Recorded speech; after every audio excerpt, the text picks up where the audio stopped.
Il-Ministru Edward Cicluna konferma li d-dil tal-isptarijiet kien kollu fidejn Konrad Mizzi li sal-lum il-ġurnata għadu deputat fil-Parlament. Tant li Cicluna għal darba darbtej tlieta għalli ma kien jaf bl-ebda garanzija ta' 100 miljun li firma l-eks Ministru Laburista u sar jaf bis-side letter mill-medja. Dan kollu ħareġ meta fil-qorti komplet il-kawża li kien fetaħ l-eks kap tal-Partit Nazzjonalista Adrian Delija dwar il-ftehim tal-Vitals biex xut ewlieni Edward Cicluna jisħaq li l-Ministeru tal-Finanzi kellu jkun marraf bil-pjanijiet ta' Konrad Mizzi dak iż-żmien Ministru tas-Saħħa. L-avukat Edward De Bono li qed jidher għal Adrian Delija staqsa x'kienet il-pożizzjoni tal-Ministeru tal-Finanzi dwar din il-klawsola, anke jekk il-Gvern jitlef il-kawża li fetaħ id-Deputat Nazzjonalista. Cicluna jwieġeb li l-ftehim kien diġà firmat meta ngħata l-preżentazzjoni tal-proġett f'Kastilja. Aħna sirna nafu wara, ridna li jkollna kollox f'idejna biex niċċekkjaw klawsola b'klawsola, imma xejn ma kellniex idea meta kienu diġà ġew iffirmati. L-eks Ministru tal-Finanzi indika wkoll li kemm Vitals u anke Stewart m'għamlu kważi xejn minn dak imwiegħed iżda għal dan Cicluna wieġeb biss billi qal il-Kabinet Laburista mhux talli m'għamel xejn biex iwaqqaf dan id-deal skandalus talli kien qbil li jibqgħu jxedulhom aktar konċessjonijiet.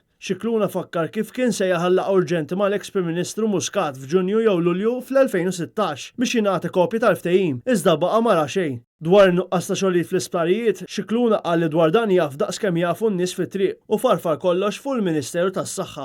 Għal fatt li l-Memorandum of Understanding ġie firmat xahar qabel ma tħabbar il-proġett fid-diskors tal-Baġit tal-2014, Cicluna der konfuż. Meta Adrian Delija wara li xxut l-MOU, Edward Cicluna mill-ġdid qal li ma jaf xejn u laqqas jaf li l-eks Ministru Kis Cardona kien qed jinnegozja ma' xi ħadd fuq dan id-deal. Cicluna farfar ukoll ir-responsabilità dwar il-fatt li wara sentejn għadha ma nżammitx il-weda tal-450 sodda tat-turiżmu mediku f'Għawdex.